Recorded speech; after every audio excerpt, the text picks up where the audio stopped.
Consiga uma noiva mais parecida conosco. Minha sogra disse ao meu noivo. Ela não me aturava, simplesmente por causa da minha cor, mas quando ela foi presa, veio-se rastejando até mim.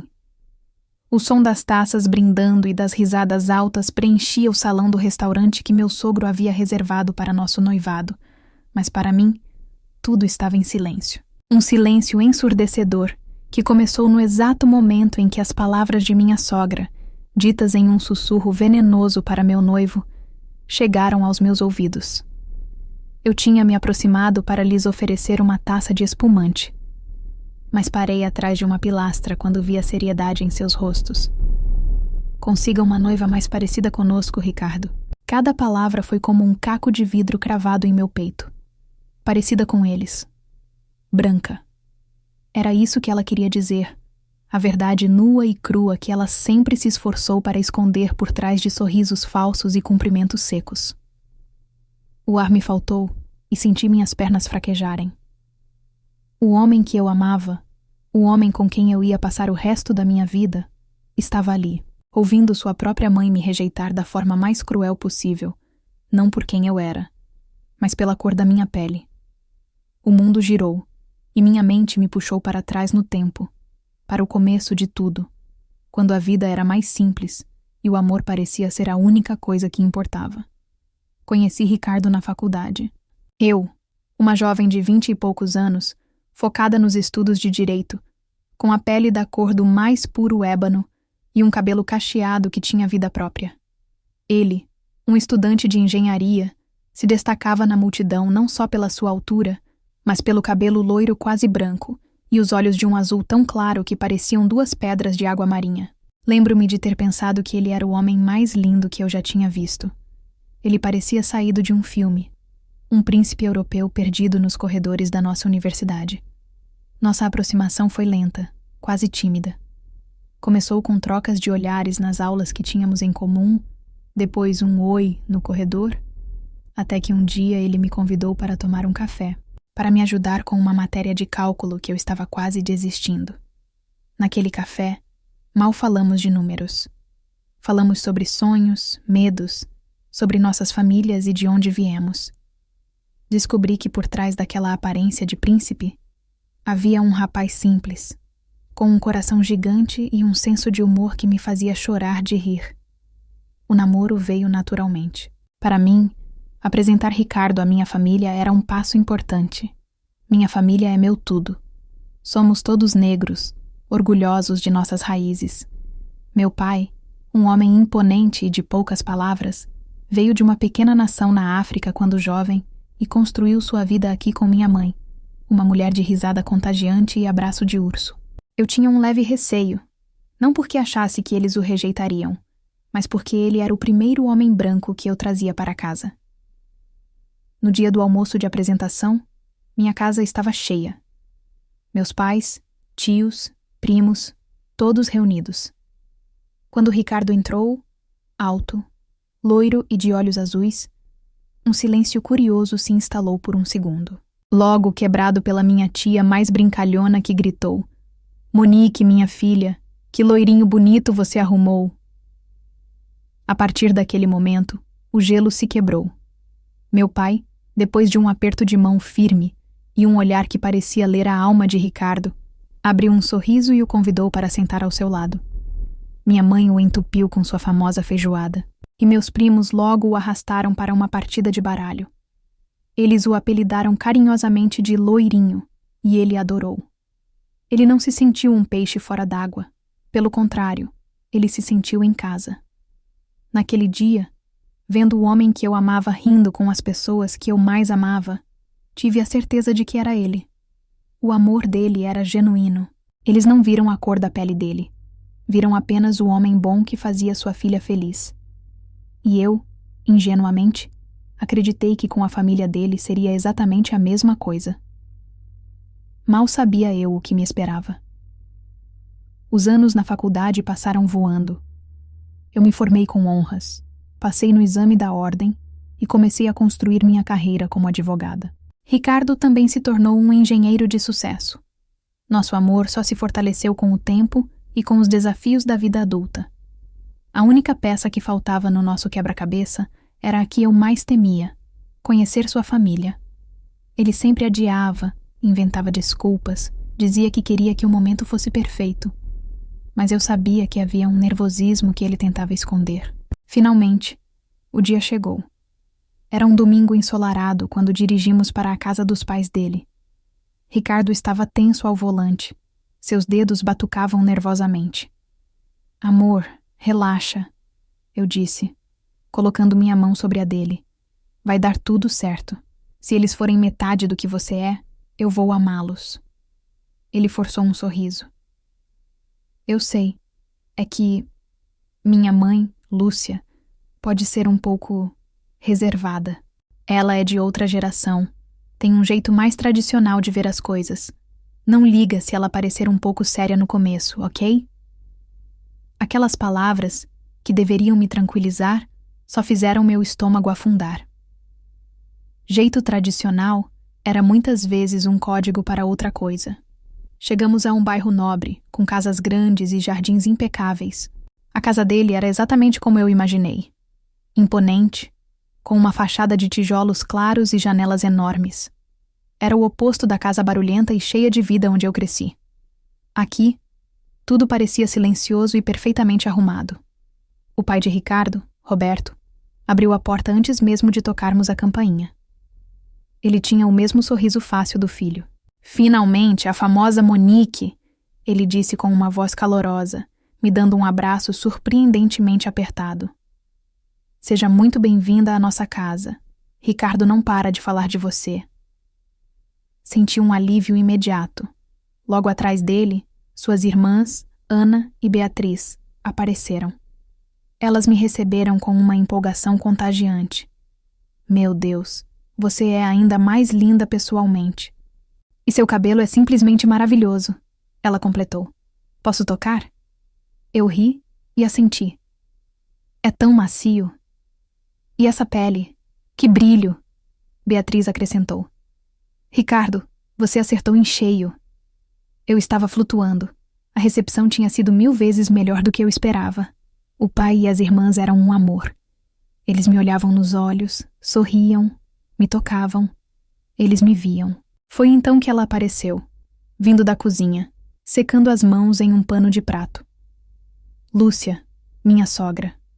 Ela era uma mulher elegante, com o cabelo loiro perfeitamente penteado e uma postura impecável. Mas seu rosto não tinha o mesmo calor do resto da família. Seus olhos azuis, diferentes dos do filho e do marido, eram frios como gelo. "Olá", ela disse, e a palavra soou seca, sem emoção. Ela estendeu a mão e eu a apertei. O toque foi rápido. Sua mão estava mole na minha, e ela desviou o olhar quase que instantaneamente. Não houve sorriso, não houve "seja bem-vinda". Houve apenas um vácuo, um espaço frio que contrastava violentamente com o calor que eu havia sentido segundos antes. Naquele momento, eu entendi o nervosismo de Ricardo. Aquele era o jeito tradicional dela. O almoço foi desconfortável. Enquanto Roberto e as filhas me enchiam de perguntas, de forma genuína e curiosa, Lúcia me analisava à distância.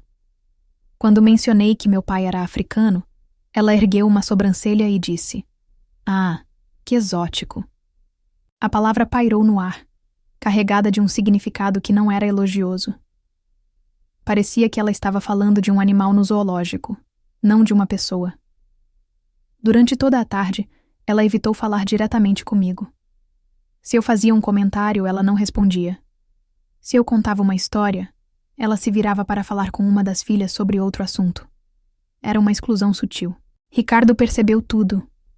Ele segurava minha mão por baixo da mesa, me lançava olhares de desculpa e tentava me incluir na conversa sempre que sua mãe me cortava. Aquela primeira visita deu o tom para tudo o que veio depois. Nos meses e anos que se seguiram, o tratamento de Lúcia nunca mudou. Ela elogiava as outras noras, sempre ressaltando como eram moças de família. Eram adjetivos que eu sabia, ela nunca usaria para mim. Nos feriados, enquanto todos ganhavam presentes pensados com carinho, eu recebia algo genérico, como uma caixa de sabonetes de farmácia, um sinal claro de que ela não se importava o suficiente para pensar em mim por mais de 5 segundos. Eu tentei de tudo. Tentei puxar assunto sobre os interesses dela. Elogiava sua comida, levava flores. Nada funcionava. Para Lúcia, eu era invisível na melhor das hipóteses, e um erro na vida do filho na pior. A dor da rejeição dela era uma ferida constante, mas eu a suportava por amor a Ricardo. Ele era meu porto seguro, sempre me defendendo, sempre reafirmando seu amor e me dizendo que a opinião dela não mudaria o que sentíamos. E foi com essa certeza que, apesar de tudo, decidimos dar o próximo passo. Decidimos nos casar, acreditando que nosso amor era forte o suficiente para superar até mesmo o preconceito velado de sua própria mãe. Apesar da sombra constante que era a desaprovação de Lúcia, a vida continuou. O amor entre eu e Ricardo era forte, uma aliança que se fortalecia, a cada olhar de desprezo que eu recebia da mãe dele. Uma noite, depois de um jantar simples, ele se ajoelhou no meio da sala. Não havia anel de diamante caríssimo ou um cenário de filme. Havia apenas ele, com os olhos azuis marejados. Monique, ele começou, a voz trêmula. Eu sei que as coisas não são perfeitas. Eu sei que minha mãe... Ele parou, engolindo em seco. Mas a minha vida só se tornou perfeita no dia em que eu te conheci. Eu não quero passar mais um único dia sem ter a certeza de que você será minha esposa. Casa comigo? As lágrimas que eu segurava rolaram soltas pelo meu rosto. Eram lágrimas de felicidade, de um amor tão grande que parecia ser capaz de vencer qualquer obstáculo. Eu disse sim 1000 vezes, e nós nos abraçamos ali, no chão da sala, sabendo que juntos poderíamos enfrentar qualquer coisa. Ou assim eu pensava. Para comemorar, meu sogro, Roberto, insistiu em oferecer um jantar de noivado. Ele reservou um salão privado em um dos melhores restaurantes. Eu me senti esperançosa. Pensei que talvez, com o noivado oficializado, Lúcia finalmente me aceitaria. Vesti meu melhor vestido, um azul vibrante que, segundo Ricardo, fazia meus olhos brilharem. Por um momento, ao chegar no restaurante e ver todos reunidos e sorrindo, eu me permiti sonhar que aquela seria a noite em que tudo mudaria. A noite começou bem. Roberto fez um brinde emocionante. As irmãs de Ricardo me abraçaram e já começaram a fazer planos para o casamento. Até Lúcia parecia estar se esforçando, mantendo uma conversa educada e um sorriso no rosto, ainda que forçado. Foi quando a noite já ia avançada que meu castelo de cartas desmoronou. Levantei-me para pegar uma taça de espumante e vi Ricardo e sua mãe conversando em um canto. A expressão dela era dura e a dele tensa. Fui me aproximando e, sem que eles me vissem, parei para ouvir. Foi quando ouvi as palavras que se tornariam uma cicatriz na minha alma. Consiga uma noiva mais parecida conosco, Ricardo. O mundo parou. O som das conversas, o tilintar dos talheres, tudo desapareceu. Só o que restou foi a dor crua e lancinante daquelas palavras. Ela não me odiava por algo que eu fiz, mas por quem eu era, pela minha pele, pelo meu cabelo, pela minha origem. Para ela, eu nunca seria boa o suficiente. Antes que eu pudesse recuar, ouvi a resposta de Ricardo. A voz dele era baixa, mas firme como aço. Mãe, nunca mais repita uma coisa dessas. Nunca mais. Monique é a mulher da minha vida. Ela é a minha família agora. Se a senhora não consegue aceitar isso, o problema é seu, não nosso. Eu estou decepcionado com a senhora. Ele não gritou, mas a rispidez e a mágoa em seu tom eram mais cortantes do que qualquer grito. Ele se virou para sair, e foi quando seus olhos encontraram os meus. Ele viu a dor estampada no meu rosto, e soube, no mesmo instante, que eu tinha ouvido tudo. A cor sumiu de sua face, e ele correu na minha direção, me envolvendo em um abraço protetor, como se pudesse me esconder do mundo. Meu amor, me perdoa. Eu sinto muito que você tenha ouvido isso. Ele sussurrou no meu cabelo, me apertando com força. Ele segurou meu rosto entre as mãos, me forçando a olhá-lo.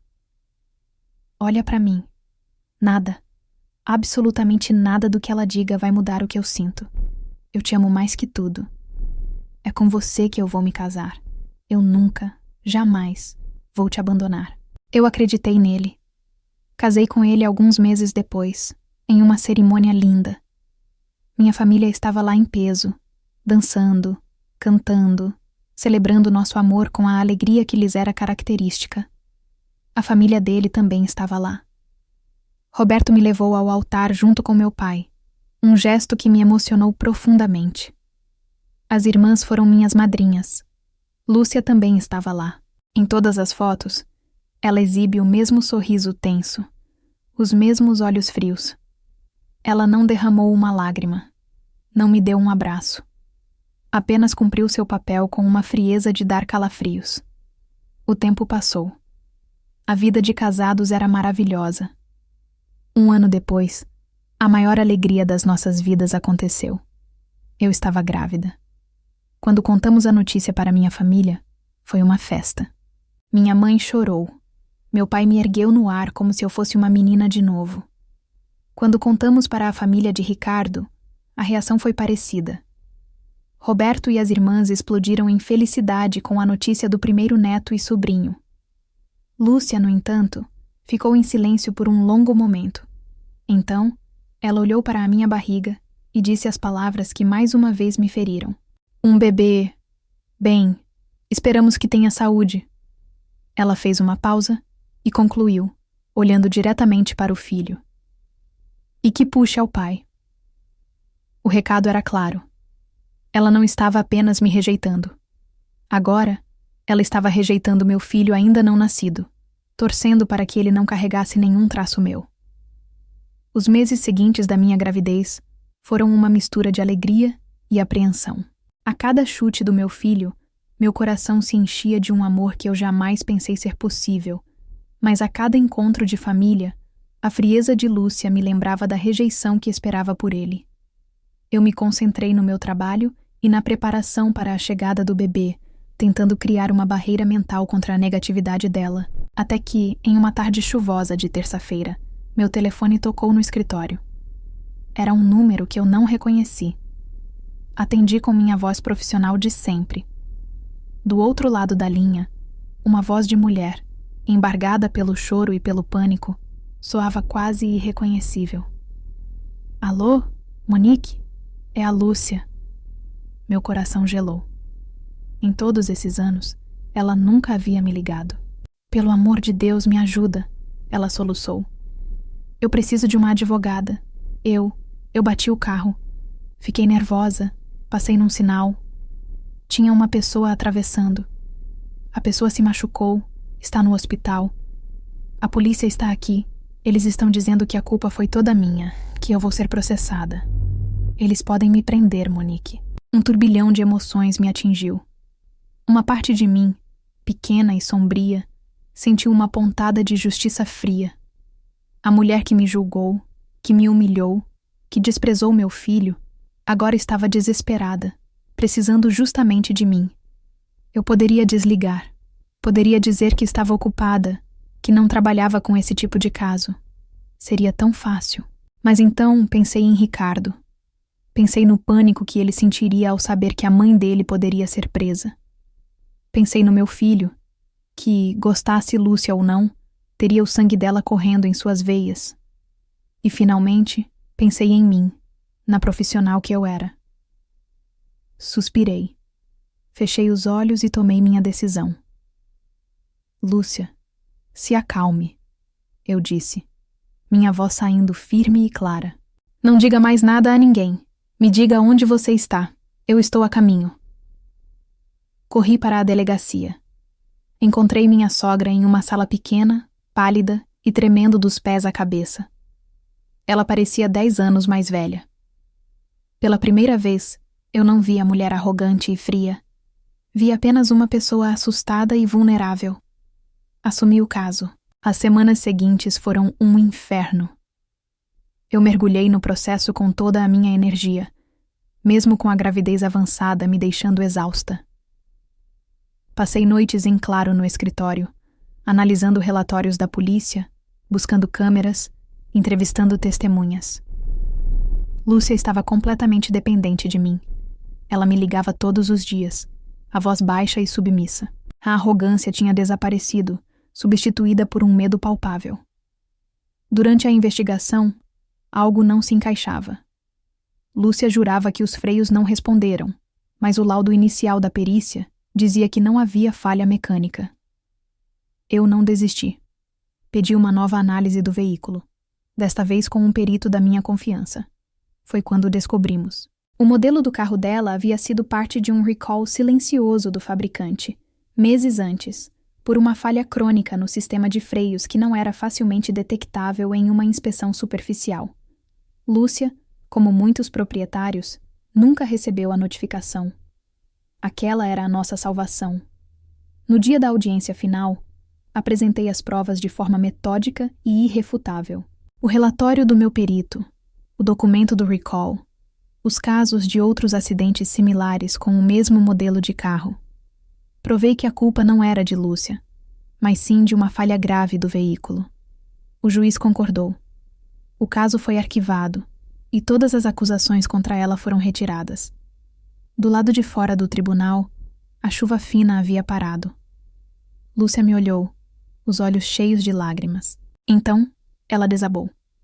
Agarrou minhas mãos e chorou, não de pânico, mas de um alívio avassalador. Monique, ela disse entre soluços, eu não sei como te agradecer. Você salvou a minha vida. E eu fui uma tola, fui cega, fui tão cruel com você por absolutamente nada. Ela olhou nos meus olhos e pela primeira vez eu vi arrependimento genuíno.